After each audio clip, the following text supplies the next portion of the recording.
Vamos mergulhar direto no capítulo 4 do Evangelho de João. Na nossa análise de hoje, a gente vai explorar como dois encontros completamente distintos, que aconteceram em contextos totalmente diferentes, revelam verdades profundíssimas sobre a fé e sobre como superar barreiras culturais. É simplesmente fascinante como textos antigos conseguem trazer lições tão exatas e tão bem estruturadas para nós até hoje. Bom, para começar, pensem comigo na seguinte questão. O que uma mulher samaritana, totalmente marginalizada, e um oficial real de alto escalão têm em comum? À primeira vista, a resposta mais óbvia seria absolutamente nada, certo? Eles estão em polos completamente opostos do espectro social. Mas, como a gente vai ver nessa narrativa, os dois acabam compartilhando uma jornada de transformação que é incrivelmente simétrica. E isso nos leva ao nosso ato 1, o encontro no poço e a tensão histórica entre judeus e samaritanos. A cena acontece no famosíssimo Poço de Jacó, lá na região de Sicar.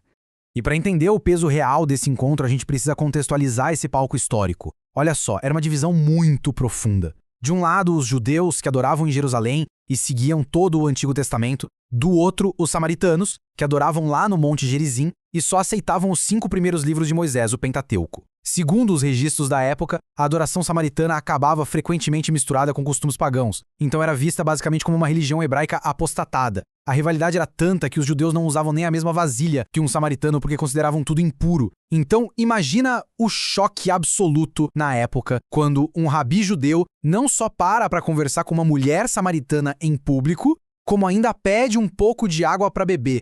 E bem no meio dessa conversa super inusitada, o assunto dá uma guinada genial. Eles passam de uma simples necessidade de matar a sede física para um conceito fascinante de água viva. O material-fonte aponta que isso significa espiritualmente a salvação em Cristo. É como uma fonte eterna de vida que satisfaz aquela nossa sede espiritual de forma permanente.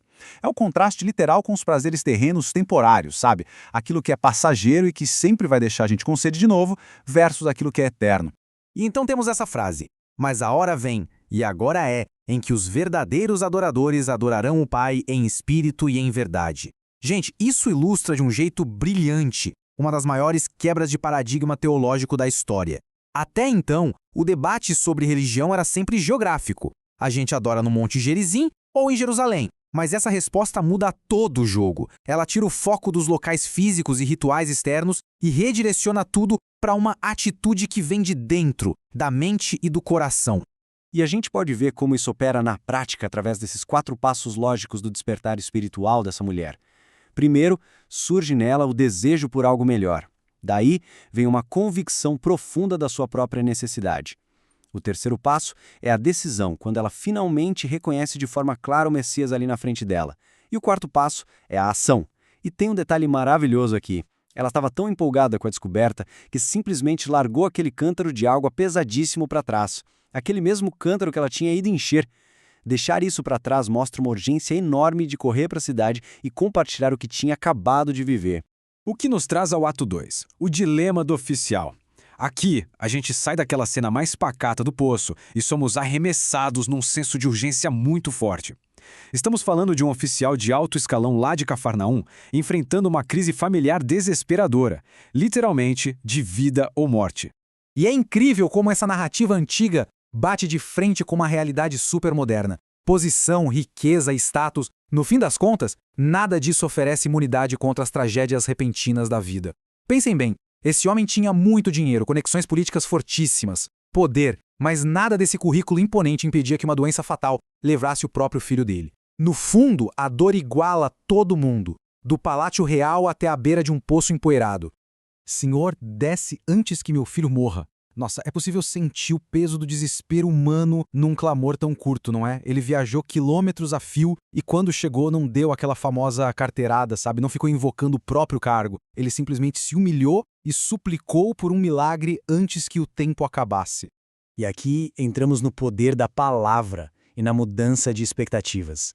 Porque o arco dessa história dá uma guinada inesperada. Não é só sobre atender a um pedido de socorro, mas sim desafiar completamente a forma como aquele homem achava que os milagres funcionavam. Temos aqui um baita confronto de expectativas. O oficial tinha uma premissa meio limitante na cabeça. Ele achava que, para a cura acontecer, Jesus precisava viajar com ele fisicamente até a casa lá em Cafarnaum. Tipo, sem presença física, sem milagre. Só que a realidade espiritual que precisava ser ensinada aqui era completamente diferente. A grande lição era que a palavra falada tem exatamente o mesmo poder e eficácia que a presença física. A distância geográfica literalmente não significa nada. Vai, o teu filho vive. E essa foi a resposta. É uma ordem e uma promessa gigantesca, tudo embalado numa frase curtinha. Não teve viagem para Cafarnaum, não teve cerimônia, não teve nenhum toque no doente, só a palavra. E o mais difícil, essa palavra exigiu do oficial uma atitude extraordinária. Ele teve que dar meia volta e ir para casa acreditando, sem ter nenhuma prova visual ali na hora de que o menino estava curado.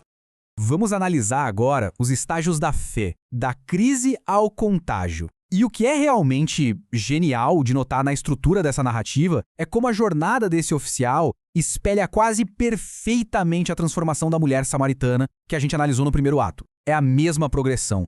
Esse avanço também acontece em 4 estágios. Começa com uma fé mais trôpega, sabe? Aquela que só busca sinais visíveis e uma solução rápida para a crise. Daí, ao ouvir a palavra de Jesus, a gente avança para o estágio 2, uma fé confiante, onde ele simplesmente crê na promessa e viaja de volta. O estágio 3 é a fé confirmada, que é o momento em que ele recebe a notícia concreta da cura no meio do caminho. E por fim, o ápice, a fé contagiante, quando a experiência dele acaba tocando e transformando todo mundo na casa.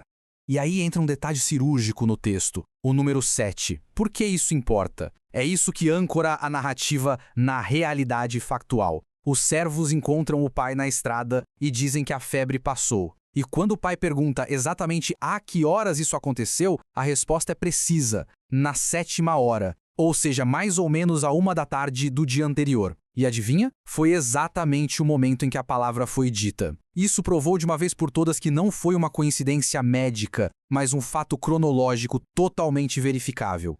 E isso gera um verdadeiro efeito cascata. O impacto dessa fé contagiante é enorme. A gente tem um filho que foi curado fisicamente quando já estava à beira da morte. Temos a confiança daquele pai sendo totalmente validada por fatos que ele pôde verificar. E o mais legal, toda a casa passa por essa transformação espiritual profunda.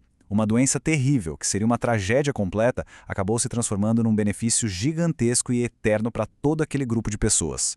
Então, para a gente amarrar tudo isso que vimos hoje, fica a provocação. Será que buscamos milagres só para resolver os nossos problemas imediatos?